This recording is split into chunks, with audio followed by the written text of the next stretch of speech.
Good afternoon, everybody. Welcome to our class. A few quick announcements before we get started. First, I'd like to thank Jeff and Lori Goldchin, who are sponsoring today's class in honor for Refuah Shalema for Faye Rosenberg. That's Faye Gittel Bas Malka and her sister, Regina Bas Malka. She should have a complete and speedy recovery.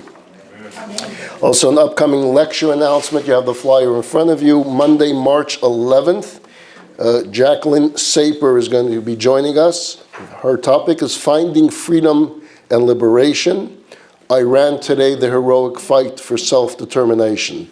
She'll be talking about the women's movement in Iran and how they fight for freedom and liberation.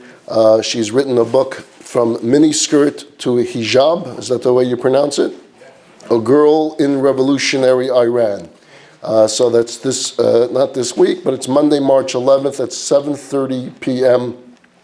Right here at the Academy. We look forward to having you. Just to, that paper, there we go. Just to get, before we begin our discussion on dreams and prophecy and false prophets, just a little bit on Israel and the latest going-ons. It's been last week we had the great miracle of the rescue of two hostages. It came literally within hours of the president of Argentina visiting the Western Wall. And I don't know if you saw the videos of him at the Western Wall. The president of Argentina is not Jewish. He wants to become Jewish. He says he will convert to Judaism after his term is up. This way he doesn't have a problem with Shabbos. But his dream was to visit Israel and to visit the Western Wall. I have seen many people visit the Western Wall. I've never seen that type of an emotion of an individual feeling the presence of God that he felt there. And you just see it all over him. The emotions came over him. You see the intense prayer and you see the attachment of this man with the wall, and literally a man taking on a mission. It was a very powerful, powerful clip that went around. And he's praying for the hostages' release, and to have just literally a few hours later the release, the rescue of two Argentinian citizens that were hostages. The thought dawned on me that if we can only ask the Prime Minister of Israel and the President of Israel to visit the Western Wall and to pray with such intensity, maybe that's what it's going to wait for, that presidents of each of the countries of the citizens of these hostages should show that element of faith and prayer, and perhaps it would mean something. Unfortunately, we've also been picking up pieces in the news of pressure that both the administration and the UN is starting to put on Israel to call for a ceasefire and to hold Israel back from going into Rafah. Rafah is the last stronghold of Hamas. It's right on the Egyptian border. Rafah is where they do believe that many of the hostages are being held. The two that they rescued are also in Rafah.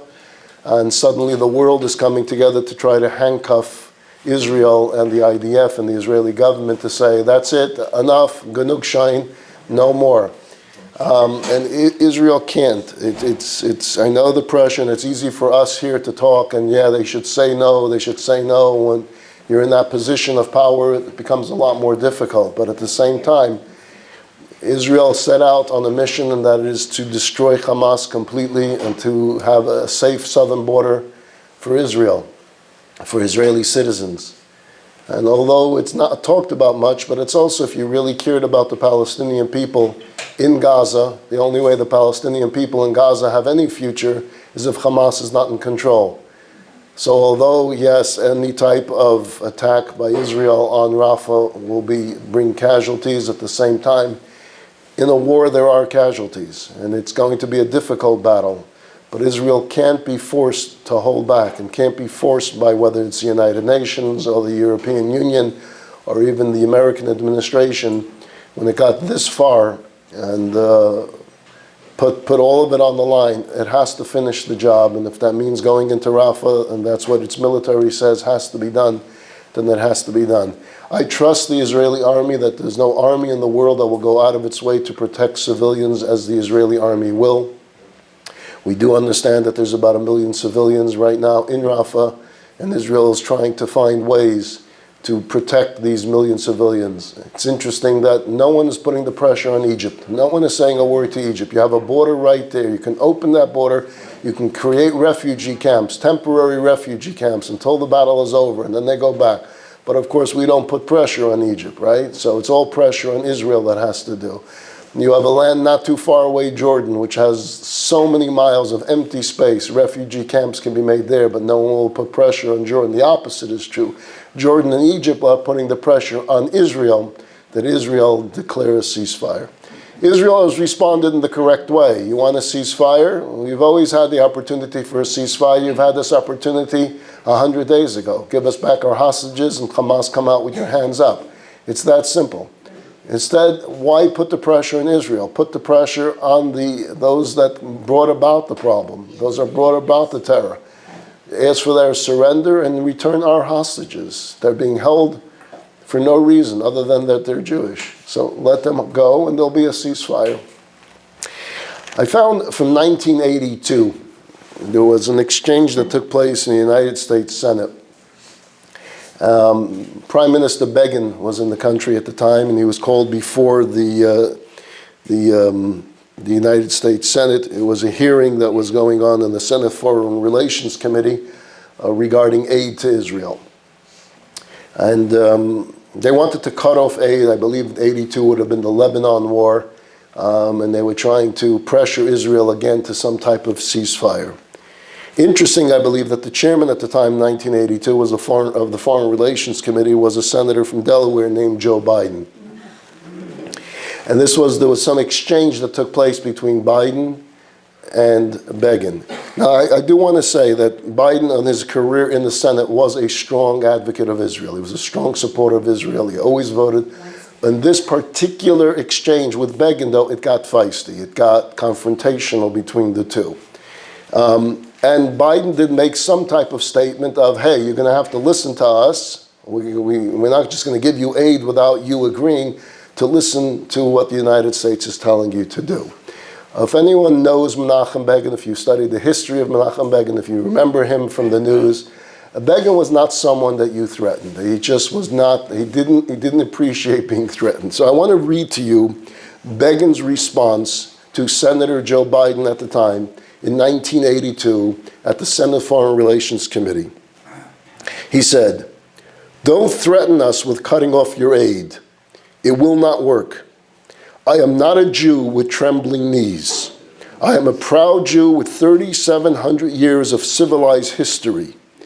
Nobody came to our aid when we were dying in the gas chambers and ovens. Nobody came to our aid when we were striving to create our country.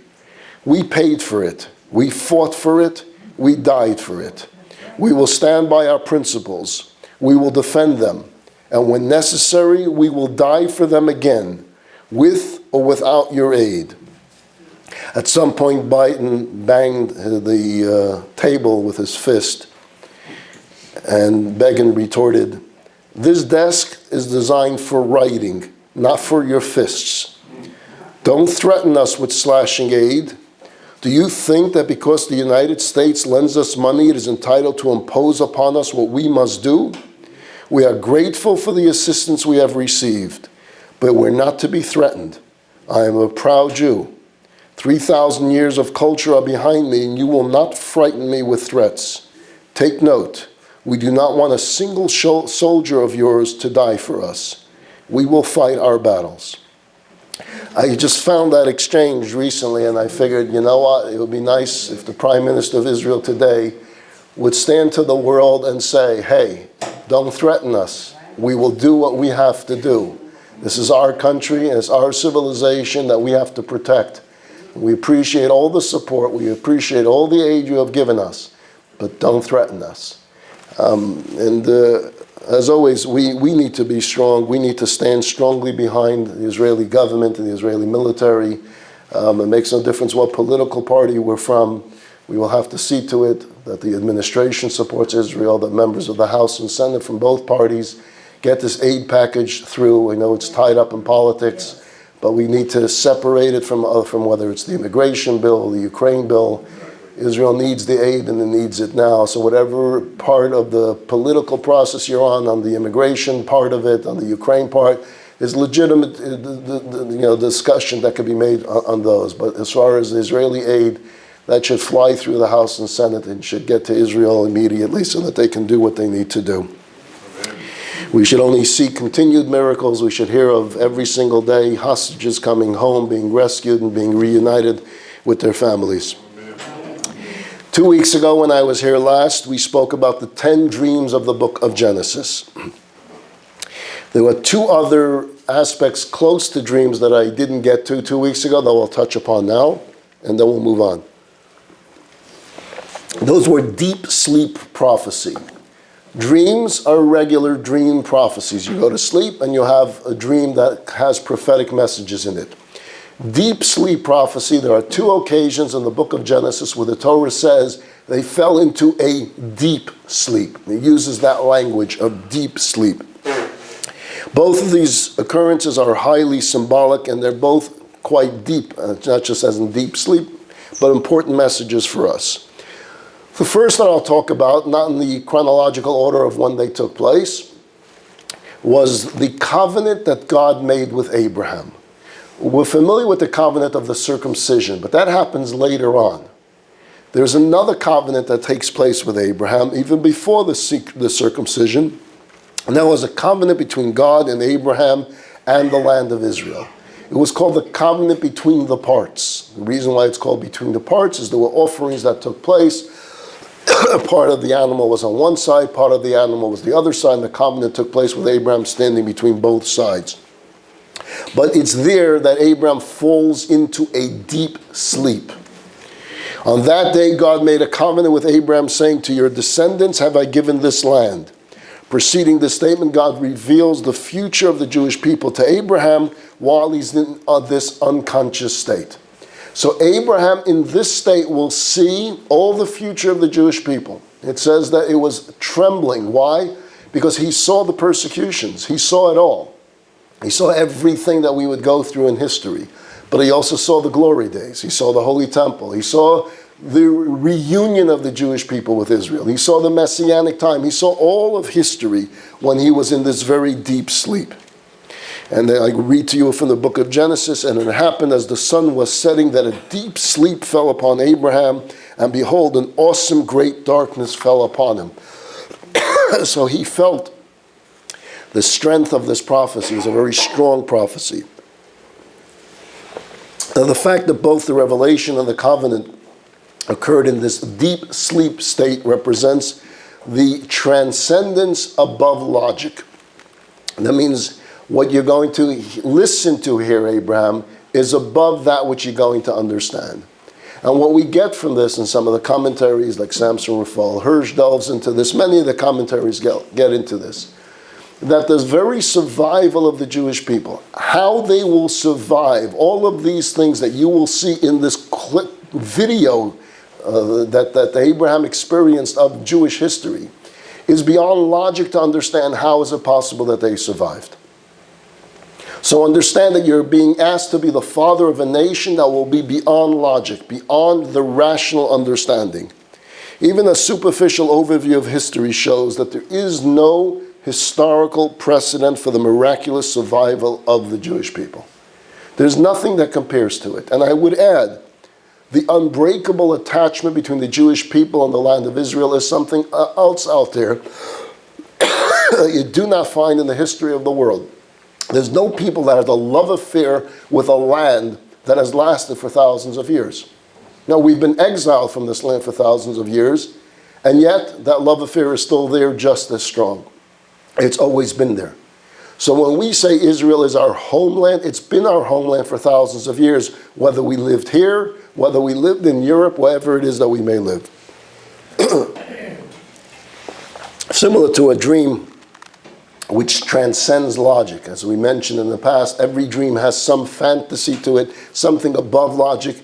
The dream of Jewish survival and the attachment of the Jewish people to Israel is beyond. It's a dreamlike state that can't not be understood completely by logic. What's the other deep sleep that we have in the book of Genesis? Adam, exactly. Adam first was created alone. And then God puts him into a deep sleep when he doesn't find a partner for himself, where he finds that every animal has a partner but the human being. And he goes into a deep sleep, and the text says that God took Selah. He took a side, whether it's translated to be a rib or a side of Abraham, and there he forms the next human being that would be Eve, the woman. Then Adam and Eve become one. Sorry. I have a cough, as you may have noticed by now.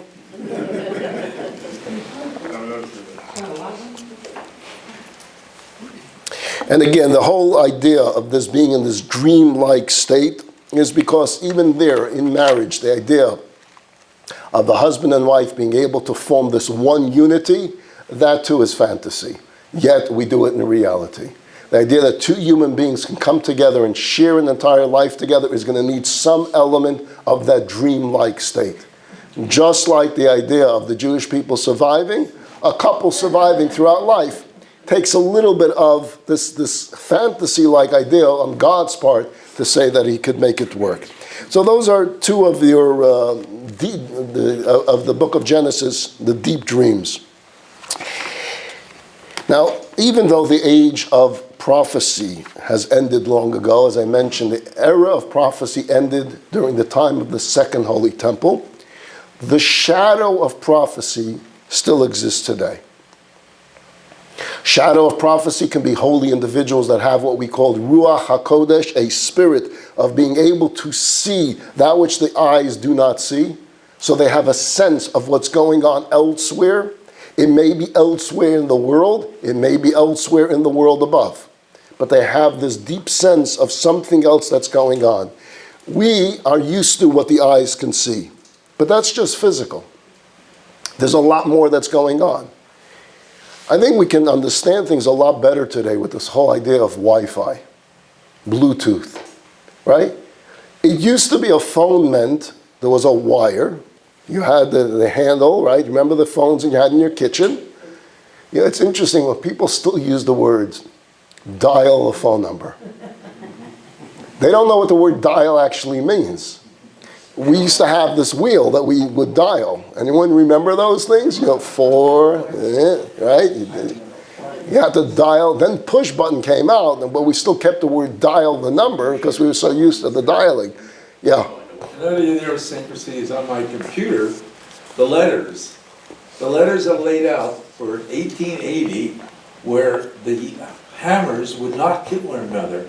And that's why the letters were set up. I never understood why they didn't just do it in order. No, all because, right. So therefore, it has never changed. They kept the same thing on a computer. Nobody cares. Right. There are no more mechanical. So clicking. we dial the phone. So it used to be the phone had a wire connected to the other phone, connected to wires that went out of the house, connected to big wires that went, right? It's just all wire connected. Even though it was hard to understand how can the voice travel through wires, but at least you were able to visually see the connection. And now you have cell phones where there's no wires connecting, and now there's Wi-Fi's, Bluetooths, everything, which means we're comfortable with the idea that there's something going on here that I don't see with my eyes. There's things in the air right now that we just don't see. We know it because we have receptives. We have a cell phone that is receiving it, so we can actually see that it's happening. But even though if I don't have a cell phone on me, it's happening. Right now in this room, there's a lot of waves over here. If I had an antenna, I can pick up radio stations, which means the sound waves are in the air. It's here. Now, what if I had the right antenna that I can pick up other things? Not just that which the Bluetooth is sending out or the Wi-Fi is sending out. I would have to guess you were a CIA agent. But the idea that someone that's tuned in can pick up some of these other waves is not so far-fetched anymore. So there is some element, as I called it, the shadow of prophecy that still goes on today, that someone can pick up certain things. And that God does send messages to us through dreams, that we do have things that come to us. Almost everyone at some point has a dream of events that subsequently happen. Or you have a dream about someone that you haven't seen in 10 years, and literally that day you bump into him after having this dream. These things happen, which means there is something real out there, but it gets diluted, and we spoke about this 2 weeks ago. A lot of our dreams are diluted because it's mixed with the fantasies of the day. It's mixed with that which is going on in our lives during the day. It's maybe mixed with a TV program that we saw during that day, with a billboard that we passed, messages that the brain picked up on that stay as this residue of the mind that comes out in the dream. So when we have that residue mixed in with real spiritual messages coming from up above, we get this smorgasbord, so to say. It's all mixed up, all different messages coming in, and we have to try to determine what's the legitimate message, what's not the legitimate message.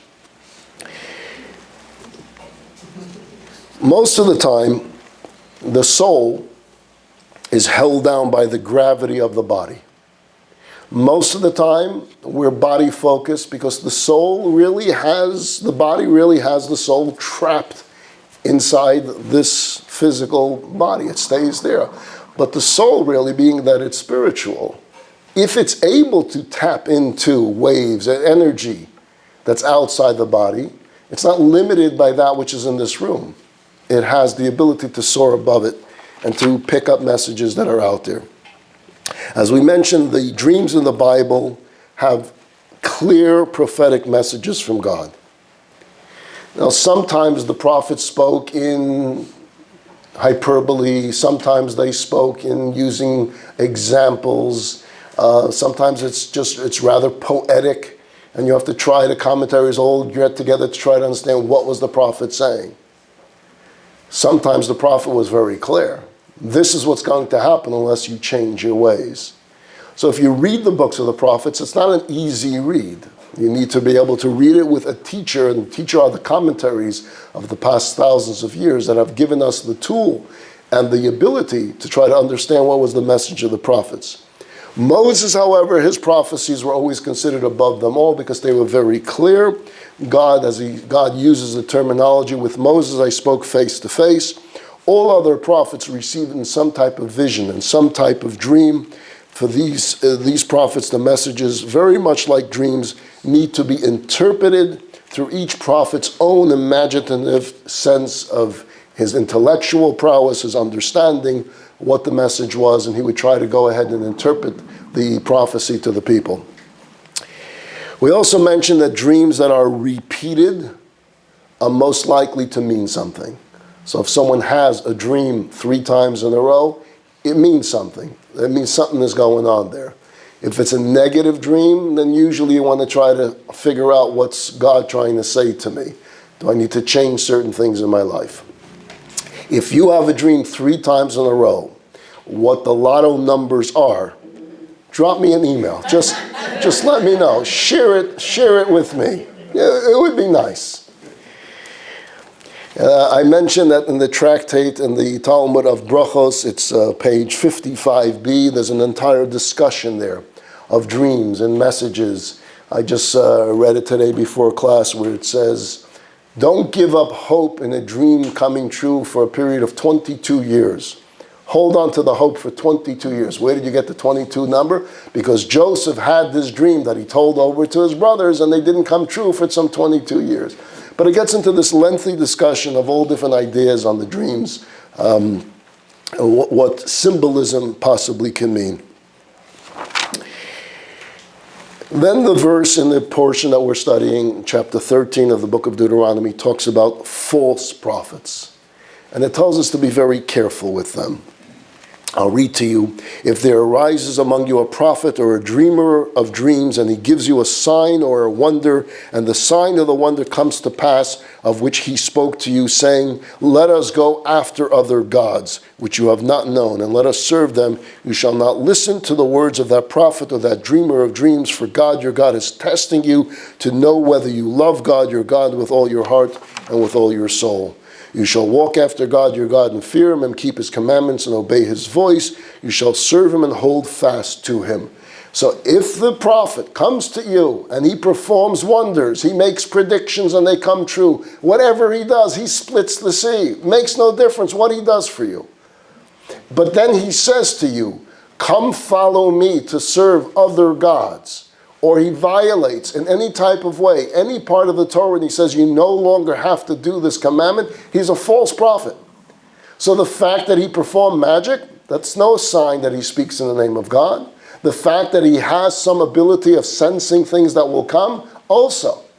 There are people that have psychic abilities. It doesn't mean that you're going to follow that which he says. So the Torah will go ahead and set the rule for us.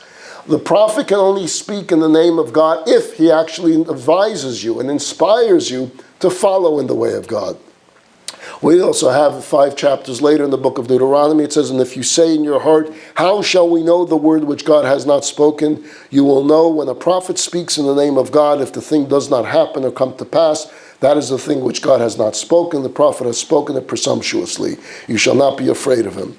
So if a prophet goes ahead and says something that's going to happen and it doesn't happen, then you can question his authenticity. Is he real? As I mentioned a few weeks ago, not if the prophet says that something negative is going to happen and tries to get you to change your ways. So they would come to a city and they would tell the city, God is disappointed in the city and he sent me here to tell you to change your ways. If not, this is what's going to happen in 2 weeks' time.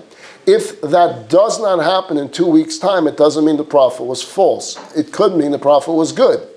He did his job and he got the people to change their ways. As the story of Jonah and the whale, where that which Jonah had predicted did not happen because he got them to change their way. There is the book of Jeremiah, where the entire 23rd chapter of the book of Jeremiah deals with false prophets. The false prophets at the time were telling the people that there would not be an impending disaster, that Babylon will not be able to invade, they will not be successful in capturing Jerusalem, they will not be able to destroy the Holy Temple. And Jeremiah is pleading with the people, saying these are false prophecies. It's going to happen. There's going to be doom. The temple will be taken away from us because we're not showing it its proper respect. And Jeremiah turned out to be correct. If you care about the subject more and you want to study more on it, Maimonides actually has an entire chapter talking about who is a false prophet, how we know what a false prophet is, and who is a true prophet. Although a vast majority of people claiming to possess special healing powers or paranormal abilities to foretell the future, many of them are charlatans. Many of them are trying to take advantage of you. That so doesn't necessarily mean that it's a false prophet. How are they able to tap into these forces? Firstly, as we've stated previously, divine inspiration is open to any person regardless of gender, race, nationality. It's out there. Why God has certain people with certain psychic abilities is the way God chose. Why he has certain people stronger than others in certain areas of life. But clearly there is psychic abilities that are out there. That doesn't necessarily mean the person is good or bad. It means they have a certain ability to use. So if someone's able to access information in a paranormal manner, by tapping into that which is above a state of rational consciousness, they're able to see things that the rest of us can't see. They're able to feel things that the rest of us can't feel. They're able to get messages that the rest of us don't get. What they do with it becomes the question. Are they utilizing it to help people, or are they utilizing it to take advantage of people? Ultimately, that free choice is out there for these individuals, what they will do for it. I have tea, Jeffrey, thanks. Thank you.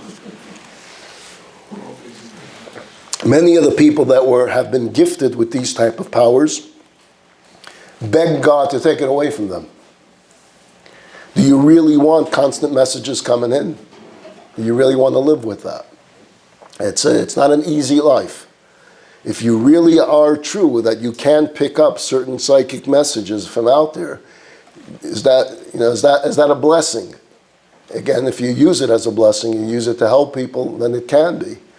But it's probably hard going to sleep at night, knowing what's out there in the world. And then I want to get to the last part of this discussion on these dreams and prophecies and false prophets. The Torah says because God is testing you. Remember, I said that a few times, because God is testing you. Moses is saying, why are there false prophets? Because God is testing you. So the Torah warns that some snake oil salesman will eventually arise and will present miracles and other tricks to lure people into believing them. And yet we have to do our best to ignore them and to stay loyal and to stay devoted to God. And it's in this context that the Torah tells us, you shall not heed the words of that prophet or that dreamer of a dream, for the Lord your God is testing you. That's a strange word. Why do you have to keep testing us? Tell us yes and no. What do you mean keep putting in front of us these challenges, these tests? What does this mean, tests? So in preparing for this, I felt that to really understand this idea of God testing us, we should go to perhaps the most famous of all biblical stories of the test. What does it mean, God testing us? So I want to go to Abraham. I'm going to go to the binding of Isaac. Binding of Isaac is one of the most complex stories of the Bible. But all of it is built upon this idea of God testing Abraham. And it's such a classic that we actually repeat it every single day in our prayers. And I know there's so many questions that you have when you deal with the binding of Isaac questions. You have philosophical questions. You have emotional questions. But the ultimate question is, if God knows it all, and God knows that Abraham is strong enough to pass the test, why put him through it? I mean, even today, thousands of years later, it's hard to read without feeling the emotion, if you're really paying attention to it, without feeling the emotion that Abraham must have felt. He waited for this child for decades. He's finally given this gift, this miraculous birth of a child. Sarah is 90 years old when she gives birth to Isaac. They're raising him with so much love. There's so much joy in the raising of Isaac. And then you come to him and you say, take your son, your only son, take him to this mountain and bring him there as an offering to God. And you in the audience are saying, why? To test him? Come on. There's so many other tests. You can give a multiple choice question test, you know? In New York, we used to have regents. Okay, those were hard tests. Yeah. But why put you through? So to me, it's one of the most difficult stories to comprehend, the binding of Isaac. And so, with your permission, or without, over the next few weeks, probably it'll take us 2 weeks to really delve into it. Maybe we can do it in one, but probably take the next 2 weeks to delve into this story. And I'll put out copies next week of the entire binding of Isaac and some readings to have. For those out there in Zoomland, we'll send it out when we send out the Zoom thing. We'll send out the attachments so that those listening from home will be able to have it as well. And to try to truly comprehend, what does this mean that God is testing us? What does it mean? Why? Why does he have to keep testing us? Who benefits from the test? God really needs to know if Abraham has faith. God didn't know by now. By the way, it says that Abraham went through 10 tests in his life. The binding of Isaac is test number 10. 9 wasn't enough. You needed this one. And the reason why this one bothers us is because it's so un-Jewish. Take your son and slaughter your son? It goes against everything that we understand about the beauty of Judaism. I know many of you struggle with the question of, why did Abraham say yes? Right? That's a question you have. Why didn't Abraham say no? Why didn't Abraham ask any question? Why didn't Abraham debate it? When Abraham heard that God was going to destroy Sodom because they were wicked, Abraham said, how can God do such a thing? So you were ready to defend Sodom, who you knew were evil, but you didn't defend your own son? So lots of questions. We're going to break for this week as the voice is waning. But next week, the binding of Isaac, and we'll all bring it back to the book of Deuteronomy, to the idea of God testing us. He put Abraham through tests. He's going to put us through tests as well in our life. We may not experience a Binding of Isaac level test, but we are constantly tested and challenged by God. And each and every single one of us in our way need to find the strength to pass these tests, to learn from these tests, and to grow from these tests. We'll break it now for the online people, and I'll take some questions in the room.